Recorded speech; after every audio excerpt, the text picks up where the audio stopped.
Hi, I'm Mary Quicke, farmer and cheesemaker from Quicke's Traditional in Newton St Sires. In Britain, cheese has been made for a long time, I guess for as long as Neolithic farmers were farming cattle. Cheese is milk's leap to immortality because milk on its own sours very quickly, but once you've made it into cheese, you can keep it maybe indefinitely. My family have been on the farm for 470 years, so that's about 14 generations for me.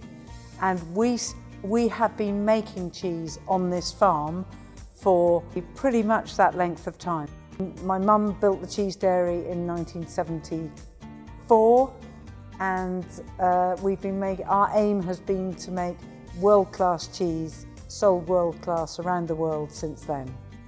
What makes great cheese is complex, balanced, long flavours. And for our particular cheese, that we start off with grass-fed milk. That grass-fed milk arises from our particular breed of cow that we've got, our cross of Frisian, Swedish Red and Montbéliard with a little touch of Jersey coming in. That produces animals that are really happy to be grazing outside for all of the year and also produce gorgeous flavoured milk. We then milk the cows every day. We bring that milk into the cheese dairy. We add our beautiful heritage starters, which are nowhere else but in southwest England. The people use them, create really rich flavours. There's a rich microflora in that. Then we add the rennet. The rennet is to set the milk. It changes the charge on the protein, so instead of repelling it grips together. And that makes a solid junket, like a milk jelly. We then cut that after about 45 to 50 minutes, and that starts to release the whey.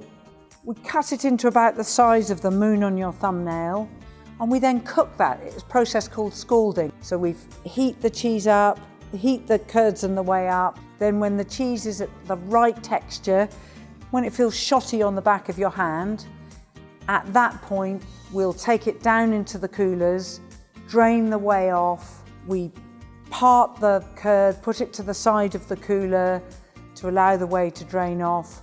Work that with our hands. We'll cut it with a knife. That makes blocks of curd, and when we turn those pieces of curd and pile them one on top of the other, that's the process called cheddaring. Cheddar's called cheddar partly because it comes from Somerset near the Cheddar Gorge, but partly because you've got that process of cheddaring.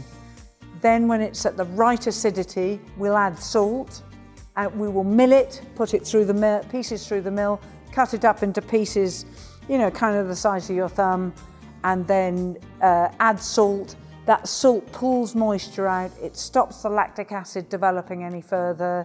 We then add those into cloth-lined moulds. We'll put those into presses, into the press overnight.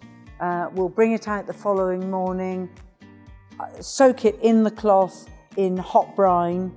We'll put it then back in a finer cheesecloth, put it back in the mould, back into the press overnight, and the following morning we'll take it out, dress it in a cheesecloth in lard, put it back in the mould, again for another day's pressing, and then finally bump it out and bring it into the cheese store the following morning.